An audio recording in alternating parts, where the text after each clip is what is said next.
Namaste and welcome to this exciting new episode of Sattology, debunking mythology. Sat means truth, logos means a study or science. Sattology means a science of truth, study of truth. And opposite of that is mythology, which is science of myth, lie, fake, imagination. And study of fake, lie, imagination is called mythology. Mythology word is reserved only for the ancient Indian culture, ancient American culture, and also ancient South American culture. Somehow that word is not used for the Abrahamic faiths. And I'm not into any faith based discussion. We are mostly channel focused on history. So without delay, let us welcome my very good friend, and you love to hear the bitter truth with Abhijit Iyer Mitra. Well. Thanks for having me on.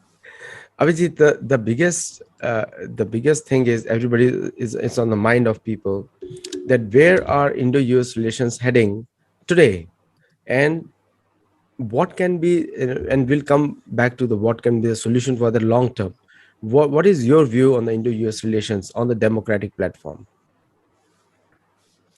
Look, it's been one where for the last 30 years, since the thaw set in 1990, after the collapse of the Soviet Union, it's been of one country constantly under-delivering, right?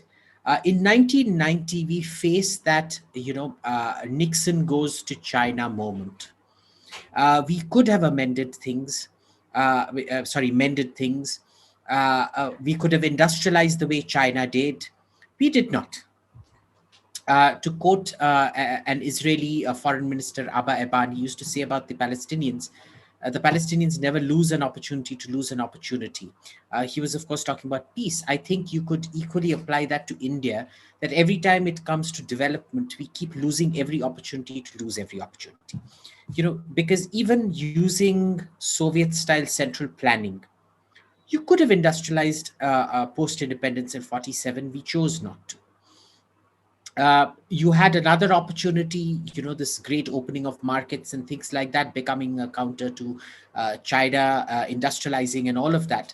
But after that initial 1991 economic reforms, there were no more realistic reforms. There was some tinkering that happened in 1998 to about 2004, but it was mostly tinkering. It wasn't any real change. The effects of 1991 we still are feeling, but since then, there's really been nothing. We've doubled down on well, I mean, we've doubled down on being incompetent, I guess.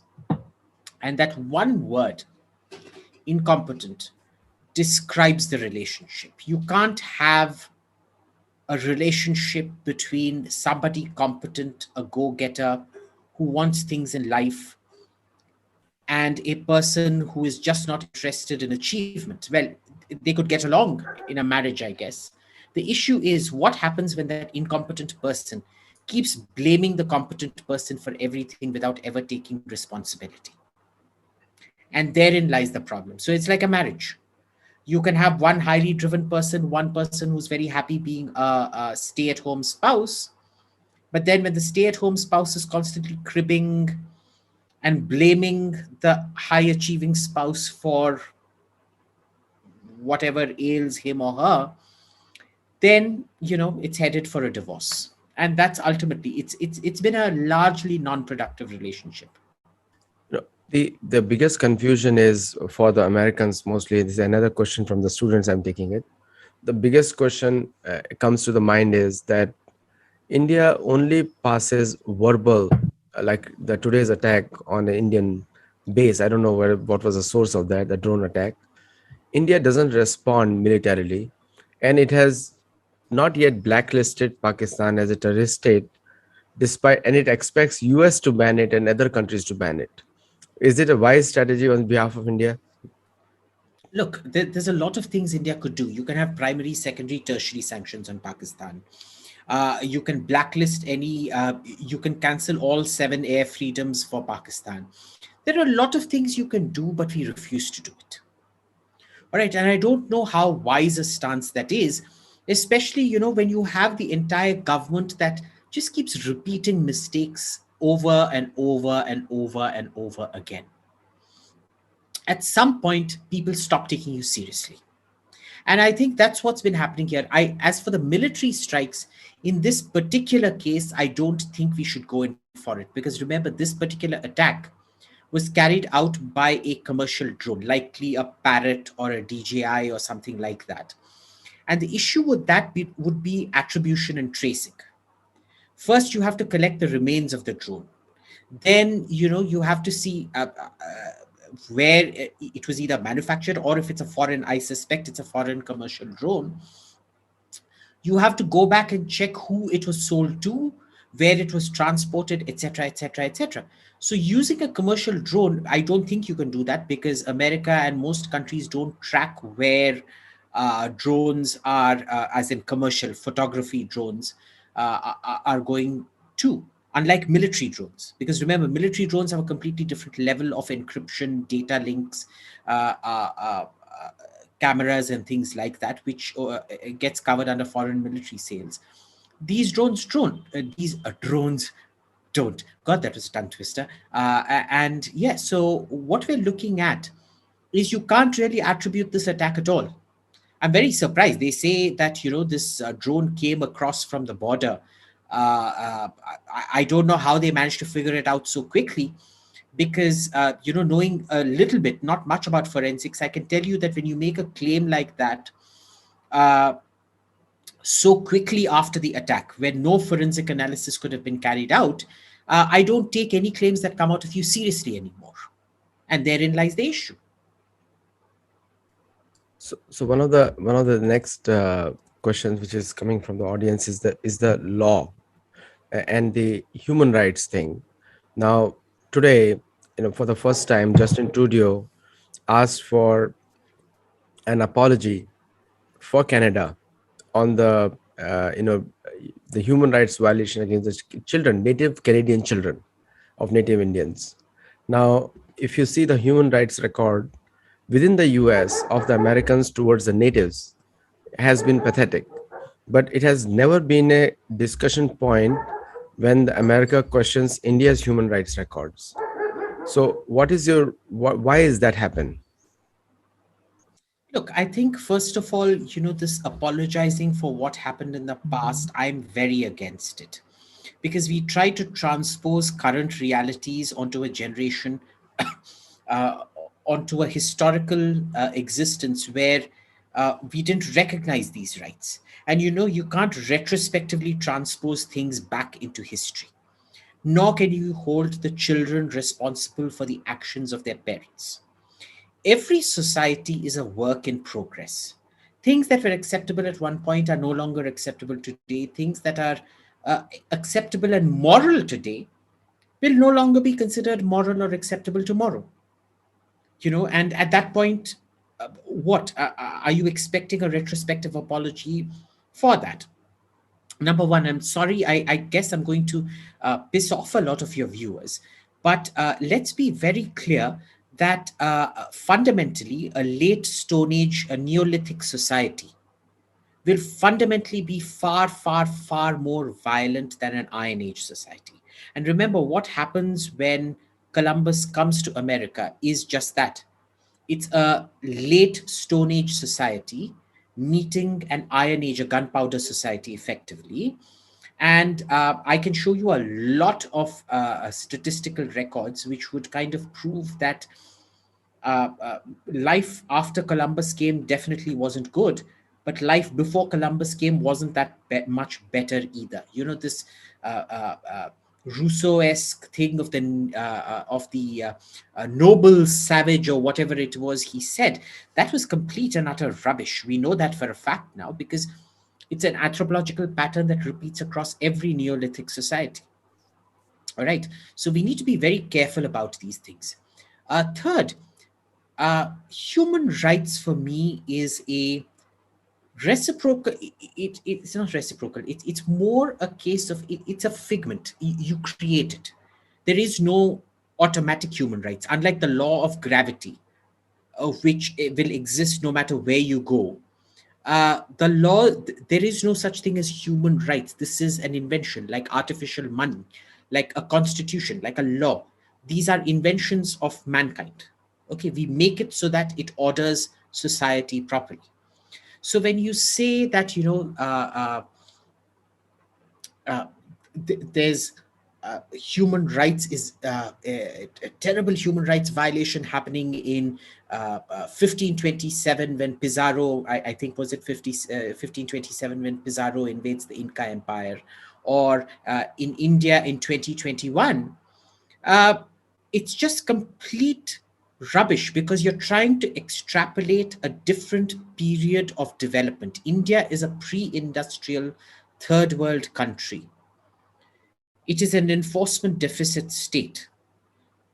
For you to expect first world policing and first world institutional standards really tells me that you're not very up to date on anthropology or sociology, realistically speaking. So, it's just one of those things which I listen to it from one year, I take it out of the other year, because India, given how backward it actually is actually reasonably better developed than other countries in the same income bracket or development bracket, which is what you should be comparing us with. You can't have a third world country and expect first world institutions and first world protections. The military budgets of India are a little bit higher than Great Britain now in terms of actual nominal dollar value, not the PPP. The PPP may be much higher, but on a normal economic scale, it is higher than Great Britain. But we have seen that Great Britain's all the forces are expeditionary, like they're operating in South China Sea, they're operating. India has more resources than Great Britain, but in but still we do not see that happening in the military strategy. And the we reports we are have more we have more resources than Great Britain, but Great Britain can deploy what it does much more effectively than India can. Because remember, there's a great uh, uh, uh, uh, most of our equipment doesn't work along with each other. This is the problem when you multi-source equipment from Russia, some NATO equipment, etc., etc. Most of it, there's a huge negative synergy that sets in. So that becomes very problematic. Number one. Number two, it's not, when you look at the comparison, I would say the question isn't why a country with as many security problems as India spends as much as it does on defense, but rather why is it that a country like Britain, with almost non existent security problems, spends so much on defense? That's a very valid question. And if you look at the military strategies of India, in terms of, it is still very old time, but China, the adversaries are also like that. China has a similar Look, we're, strategy. we're essentially a First World War level military in terms of thinking. It's just we're a First World War uh, level development country with a third world workforce and skills development and training and education, which has a lot of modern weapons. Um, it's really that simple. It's three different parallel universes existing side by side. Now, in terms of equipments, Indian research organizations and particularly private sector has produced some very remarkable pieces from American perspective also. Like for example, ATAGs and other guns which they're manufacturing. Dhanush I won't count there because Dhanush is the Bofors, is the same Bofors technology, old technology. But still, they have done a really remarkable job there, and also they've done a remarkable job in missile technology. And the solace for the Western world is, or hope of the Western countries is, India will use them to protect a collective global interest at some point of time.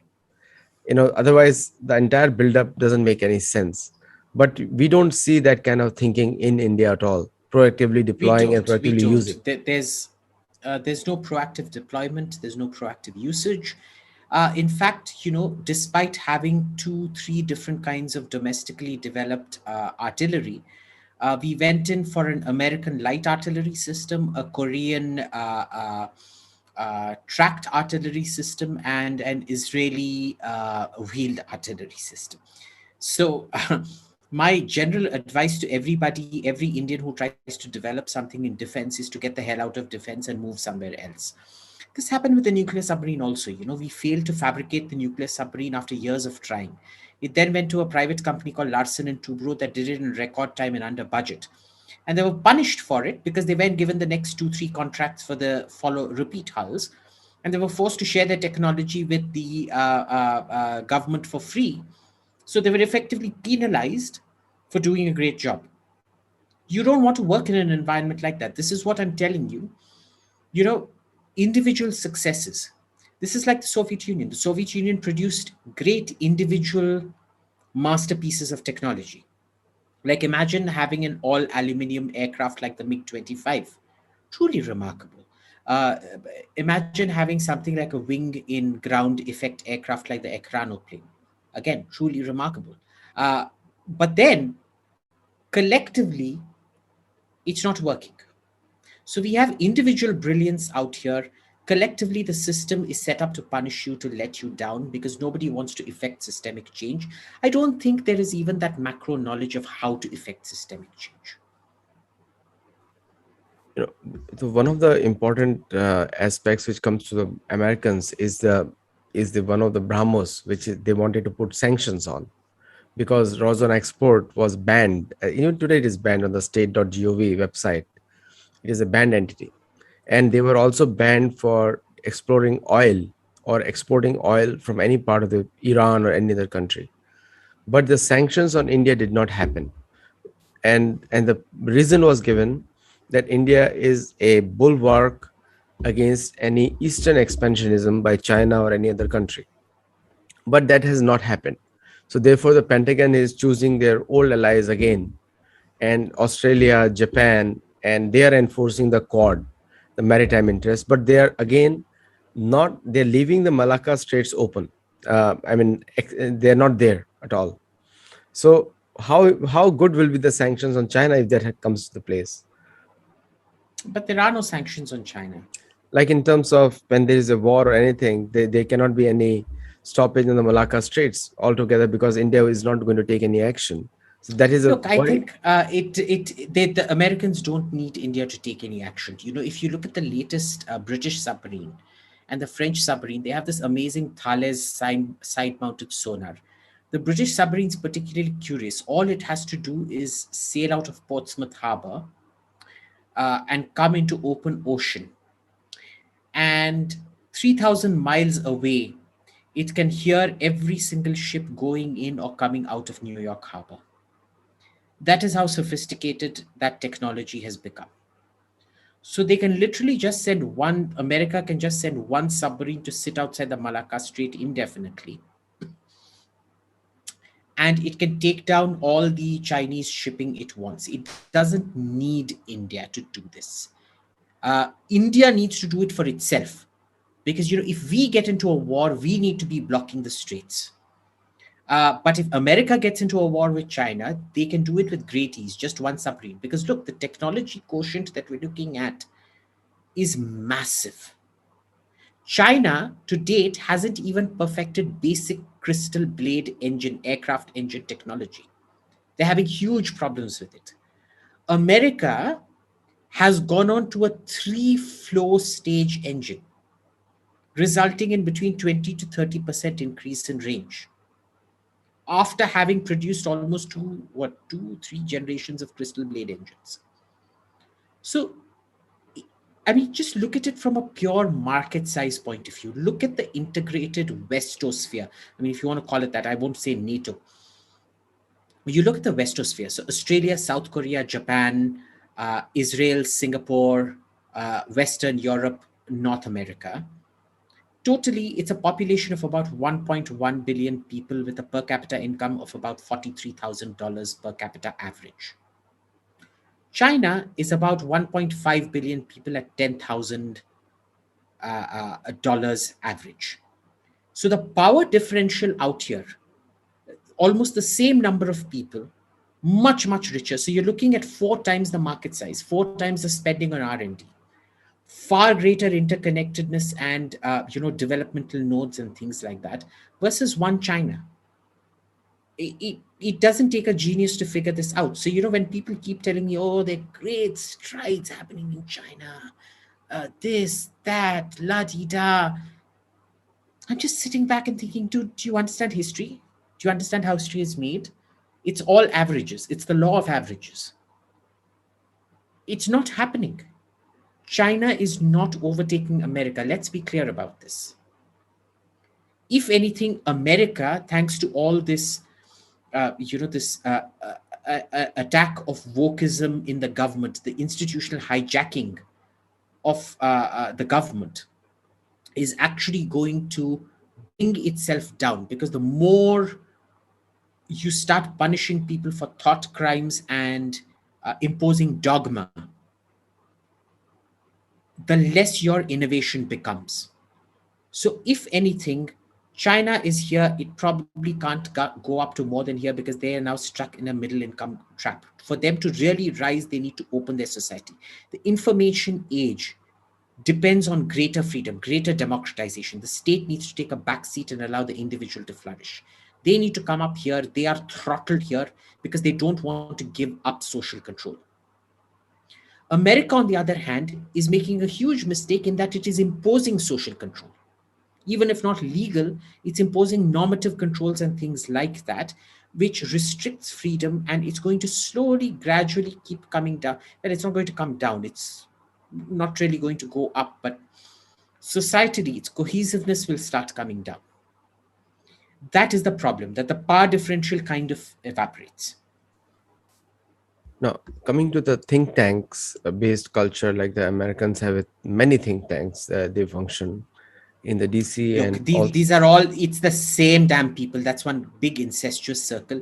It's the same damn people saying the same damn shit on different platforms.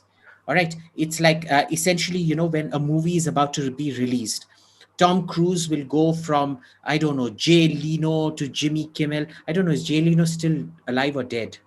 I Still know, there. something like that. I don't watch these shows, but anyway, uh, all these 50 different talk shows he'll go on. Does he say anything new? No, he's saying the same thing in different places. So That's right. think tanks are like that. So uh, I think the clearest example of how think tanks no longer think, and they're effectively a public fellatio platform for people who want jobs in government. I'm sorry to be really crude about this, but they're like intellectual blowjobs for job scam. All right, that's what they are. They're saying the same thing. It's all repeating what everybody else says. It's a closed echo chamber. The clearest example of this is Trump on the Middle East. He did what everybody else said you could not do. So, how does he manage to get it done? In any society that is capable of introspection, because introspection is the most important thing in life, people should have sat down and asked, how is it that people we consider scholars, people who we consider experts, people who have been there, interacted with that place, with the people out there, got things so horribly wrong? And a man who has probably not interacted with those people, definitely not traveled there as much as he probably should, or interacted with the people out there, was able to gauge their psyche and deliver not, and even one deal you could claim was a freak accident. But for five, six, how many deals was it? South Sudan, North Sudan, Morocco, the UAE, effectively with Saudi Arabia, de facto with Saudi Arabia, but not openly, Bahrain, for so many of them to come through. He made more peace deals between Israel and Middle Eastern states than the previous, what, 4, 5 presidents cumulatively had. That's very significant. Now, I know a lot of people hate Trump, but at some point, the greatness of a society depends on its willingness to look within and introspect. And a society that is so consumed by hatred that it is not willing to introspect and ask itself the relevant questions, and makes people like who's that Middle East expert, Max Boot, uh, the the pillar of your so-called intellectual rigor on this subject seriously needs to think about where they're going as a society. For me, being dharmic, this reminds me of the time of this meeting between Shankaracharya and uh, this Dalit. He was an undertaker, which is the lowest of low castes in India. He uh, he sees this man, and he's a Brahmin, so he says, move out of my way, move out of my way, otherwise you're going to pollute my path. And it turns out that this undertaker is actually Shiva in the form of a Dalit out there. And he says, what do you want me to move? Is it my body you want me to move, or is it my soul, which is eternal, that you want me to move? And he understands what an idiot he's been, and he writes a whole book called Viveka Chudamani after that. Viveka, the forehead, Chudamani, sorry, Viveka is discrimination, Chuda is your head, jewel. So the crown jewel of discrimination, how to differentiate between what is true, what is false. Look within, assess your own falsehoods, counter your own falsehoods through true introspection within yourself. A country that cannot introspect, a country that is based on talking points and rage does not build societies. Anger does not build societies. It is introspection and calm work that builds societies. What a great point you have made, Abhijit. Great point. And I think that's the biggest introspection which America needs to do. And coming to the last point, and this again a question by the students is the American universities are facing a big time cancel culture led by the social media giants. Most of the students have left major platforms now, majority. Like I can see that everybody is not on a social media platform. It's a very good thing also, because now people are interacting more. And social media has become the biggest silencer of free speech in North America. And there is no law in the American Constitution which can enforce the right to free speech on the social media apps, because they are private corporations. What is your viewpoint? What is the solution to this, I, according to you? I think Justice Clarence Thomas's judgment, I think, was it last month or the month before, went quite a way. I think it does lay some kind of a foundation path. But what I see today in American universities is exactly what I remember seeing. Of course, I wasn't born at that point, so I won't really, well, I was, I think, 77. So yeah, I think I was born at that point, but I have no memory of. I only watched videos of these so-called, the Red Guard and students during Mao's uh, cultural extravaganzas, let's call them that. So, this taking professors or wrong thought, wrong speech, wrong everything, and canceling them out effectively. Tell me, how does it produce a great and noble society? It does not. It just produces an angry society, a terrorized society, a society where people are scared to speak their mind. And when you are scared to speak your mind, your innovation stops. I just find it amazing that where the USSR was essentially a condom for socialism to screw America over. They discarded the condom, and now they've managed to screw America over without the condom. True. I mean, Again, I'm sorry I'm being crude about it, but there's really no other way for it. the another security problem from the Americans' point of view for Afghanistan. Afghanistan has been the source of raw material from majority of American pharmaceutical companies. Most of the people won't disclose it, but if you look at their records of purchasing and what they're procured from Afghanistan, that is a fact.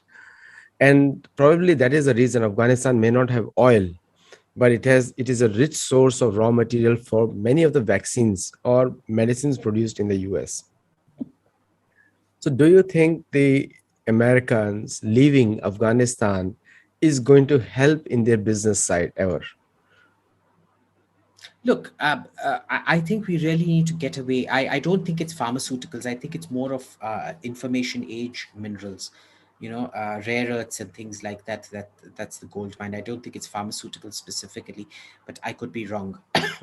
But see, these are all latent reserves. They have not been exploited yet. They can't be exploited yet, because if you go to Kabul, you will see there's no American or any kind of contractor, especially if you're white. You can't leave your armored compounds very easily. Number one. Number two, uh, there are other sources of procurement. The only reason China leads is because China outpriced everybody else. It's pure market dynamics. It's not being done for material control. I think people tend to extrapolate commodities control into the modern age. I don't think it actually stands up to scrutiny.